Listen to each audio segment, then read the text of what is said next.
कि अगर बिल्डर वो पैसा देने में नाकामयाब साबित होता है तो वो सारा पैसा आप ही को देना है। तो सिबिल किसका खराब होगा, उन 1000 बायर्स का या बिल्डर का? और एक बिल्डर कभी भी कोई धोखाधड़ी करके इंसॉल्वेंसी में जा सकता है। स्पेसिफिक पीरियड के लिए इंटरेस्ट तो वो बैंक को दे चुका है और बैंक इसमें फायदे का सौदा ये समझता है कि उसका बिजनेस बढ़ रहा है, तो बैंक अपने इंटरेस्ट को ज्यादा सिक्योर कर रहा है कि एक अलॉटी के ऊपर भी रिलाय करना ज्यादा फायदे का सौदा है। नमस्कार दोस्तों, मेरा नाम है राज के वर्मा और आप देख रहे हैं रिपोर्टर जी।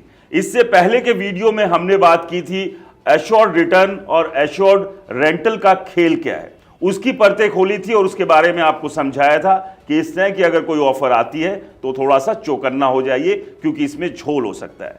आज इस वीडियो में हम बात करेंगे नो EMI टिल पोजीशन का आखिरकार खेल क्या है और इस खेल के पीछे क्या कोई किसी के घोटाले की नीयत है, कोई फ्रॉड आपके साथ हो सकता है, इसकी एथिकल वैल्यू क्या है, ये सब आज इस वीडियो में आपको बताएंगे क्योंकि आपकी कमाई का एक एक पैसा आपके लिए बेहद इंपॉर्टेंट है। तो इसलिए उसे किसी भी बिल्डर प्रोजेक्ट में खास तौर से इस तरह की स्कीम के चक्कर में आकर इन्वेस्ट करने से पहले 4 बार सोचिए जरूर। चलिए, हमारे साथ हैं हमारे RERA expert advocate Jagdeep Shoran ji. Jagdeep ji, आपका बहुत बहुत स्वागत है। लगातार हम कोशिश कर रहे हैं कि रियल एस्टेट सेक्टर में जो लोग इन्वेस्ट करने जा रहे हैं या अपने लिए घर खरीदने जा रहे हैं, दुकान खरीदने जा रहे हैं, उनको जागरूक करें।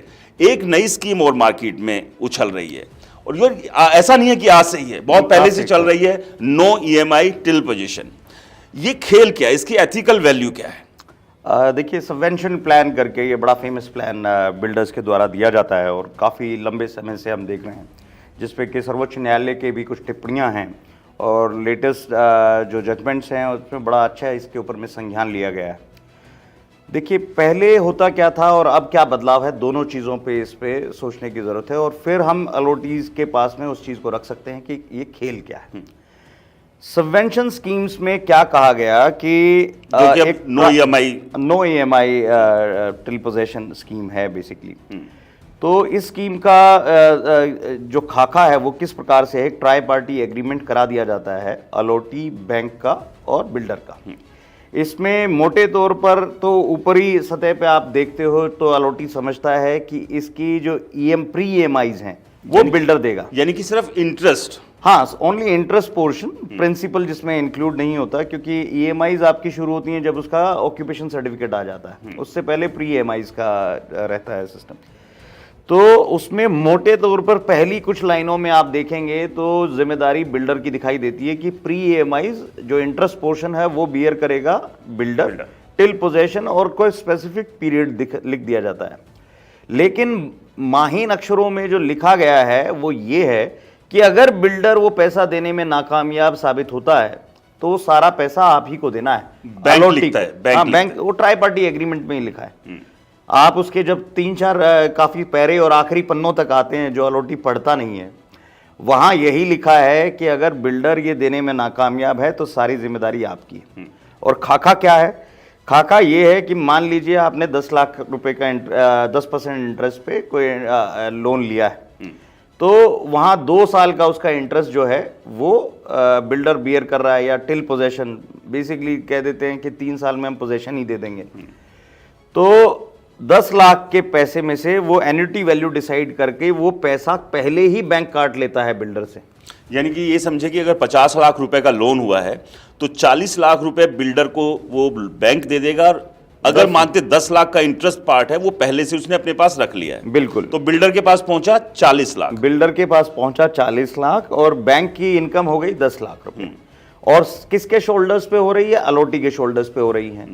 अब इसका क्या चीज निकली? सबवेंशन प्लान को पहले तो आपको कंस्ट्रक्शन लिंक प्लान बताया जाता है बिल्डर के द्वारा कि जैसे जैसे कंस्ट्रक्शन होगी आपको पैसा वैसे देना है, और फिर सबवेंशन प्लान को बीच में इंट्रोड्यूस करके वो सारा पैसा जो कंस्ट्रक्शन लिंक के थ्रू मिलना था वो कंप्लीटली पैसा बिल्डर ले चुका है आपके बैंक के थ्रू। यानी कि अगर मैं ट्राई पार्टी एग्रीमेंट यानी कि नो EMI टिल पोजीशन वाली स्कीम पर नहीं जाता तो मुझे ये पैसा बैंक से आपको किस्तों में देना होता, किस्तों में देना पड़ता। लेकिन यहां पर बिल्डर ने खेल क्या किया, बैंक के साथ मिलकर वो पैसा एक साथ एक मुश्त उठा लिया है। वो पैसा एक मुश्त उठा लिया है तो उसके मतलब उसके ऊपर इंटरेस्ट रेट बहुत ज्यादा है। इंटरेस्ट वो पहले से स्पेसिफिक पीरियड के लिए इंटरेस्ट तो वो बैंक को दे चुका है और बैंक इसमें फायदे का सौदा ये समझता है कि उसका बिजनेस बढ़ रहा है, क्योंकि अलोटी जो कामकाजी व्यक्ति है, जो कानून से भी डरता है, कानून की पालना भी करता है, लोन तो उसी के शोल्डर्स पे दिया गया है। अच्छा, इसमें एक मेरा एक सवाल निकल कर आया कि हमने ये माना कि 50 लाख रुपए का लोन हुआ है और इसमें से 40 लाख रुपए बिल्डर के पास चले गए, 10 लाख रुपए मानो कि उसने अपना इंटरेस्ट का जो कमाई है बैंक ने अपने पास रख ली। कल को अगर कोई डिस्प्यूट होता है बिल्डर और बायर के बीच में, तो यहां पर बायर बिल्डर से कितनी पेमेंट क्लेम करेगा? 40 करेगा या 50 करेगा? नहीं, वो तो 50 ही करेगा, लेकिन एक देखिए कानूनी पेच वहाँ पे भी लगाते हैं बिल्डर, ऑल्दो वो समझ में आ जाता है, फाइनेंशियल ट्रांजैक्शंस हैं उन्हें समझने के लिए, देखने के बाद में कि ये तो आपने अपने एग्रीमेंट के थ्रू एग्री किया था कि ये इंटरेस्ट का पोर्शन आप बियर करेंगे। बट नॉर्मली देखने में आता है बिल्डर जब कानूनी पचड़े में आता है तो कहता है नहीं, मेरे को तो 40 ही लाख मिला है, 50 लाख नहीं मिला।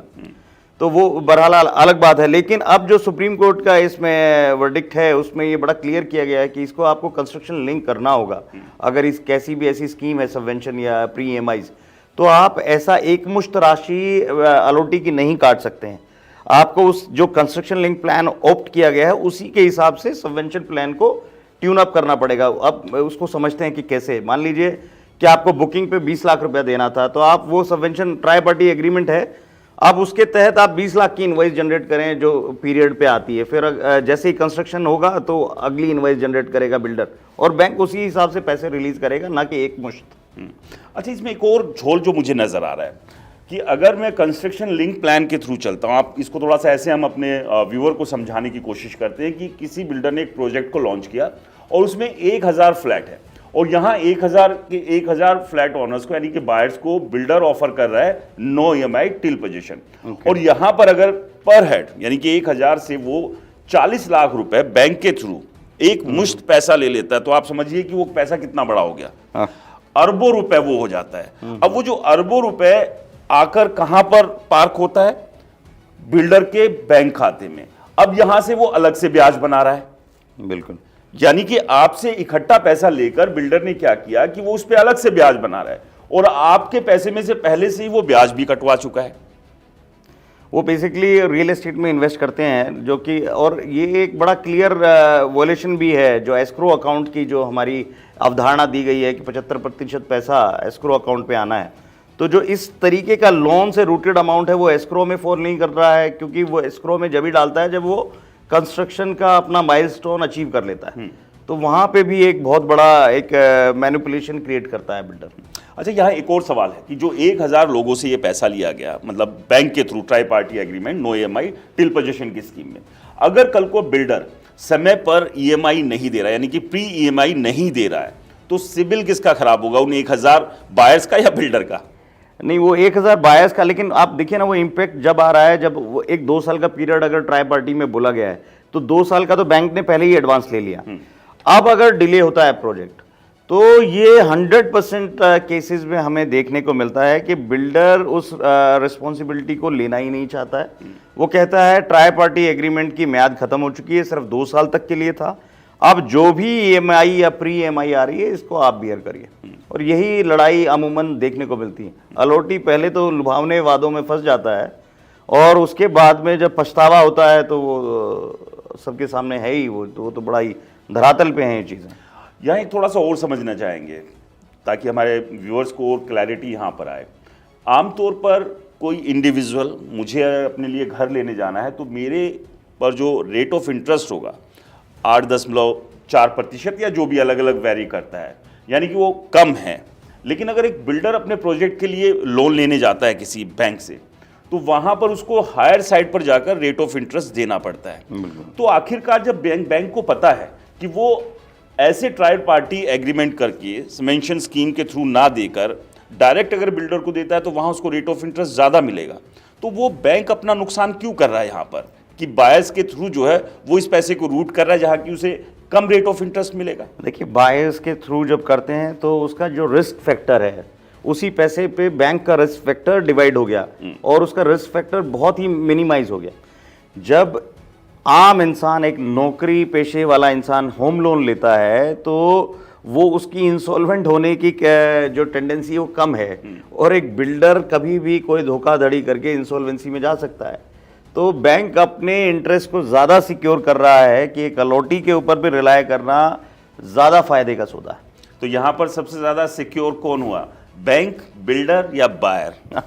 सिर्फ बैंक का खेल है, सारे खेल में जो राजा है वो सिर्फ बैंक है। और उस दूसरा फायदा कोई उठा रहा है तो वो बिल्डर है। और रह गई बात बायर की, यानी कि आपकी और हमारी, तो कुल मिला के भाई साहब हम लोग किसी स्कीम के चक्कर में बस उलझ रहे हैं। ऐसा कुछ नहीं है कि बहुत ज्यादा कुछ हमारे हाथ में आ रहा है, क्योंकि पैसा ये आपका अपना है और आपसे बिल्डर बैंक के थ्रू इसे कम रेट ऑफ इंटरेस्ट पे ले लेता है। अगर वो ब्याज उसको अपने से चुकाना भी पड़ रहा है तो आप समझिए, अगर वो खुद लोन लेने जाता, अगर वहां पर उसको 15% का रेट ऑफ इंटरेस्ट देना होता और यहां पर मान लीजिए कि 10% देना है, तो 5% वो बचा लिया।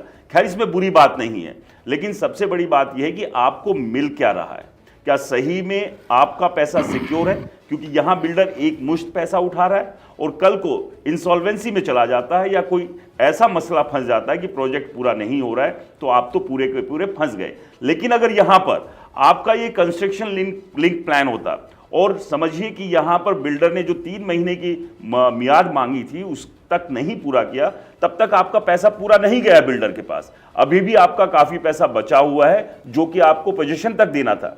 तो ऐसे में कुछ पैसा तो आपका बच जाता अगर बिल्डर प्रोजेक्ट बनाने से आनाकानी करता या फिर इंसॉल्वेंसी में जाता या कुछ और घटना होती। तो ऐसे में इस तरह के मसलों से बचिए। जो कुछ नियम तय किए गए हैं उन नियमों के हिसाब से ही अपने पैसे को, यानी कि अपनी मेहनत की कमाई को इन्वेस्ट कीजिए, क्योंकि ऑफर के पीछे फ्रॉड भी हो सकता है। फिलहाल के इस वीडियो में इतना ही। लगातार हम रियल एस्टेट सेक्टर से जुड़ी हुई खबरें और रियल एस्टेट सेक्टर में किस तरह के पेच हैं वो सारी जानकारियां लेकर आपके लिए आ रहे हैं। तो इसलिए आपसे रिक्वेस्ट है कि चैनल को जरूर सब्सक्राइब करें और आपका कोई भी सुझाव है, कोई भी आपकी समस्या है या आपको लगता है कि आपके साथ किसी बिल्डर ने कोई फ्रॉड किया है, तो आप अपनी पूरी कहानी हमें बता सकते हैं नीचे दी गई मेल आईडी पर, और उस पर भी हम जरूर खबर करेंगे और कोशिश करेंगे कि आपको न्याय मिले। फिलहाल के लिए नमस्कार।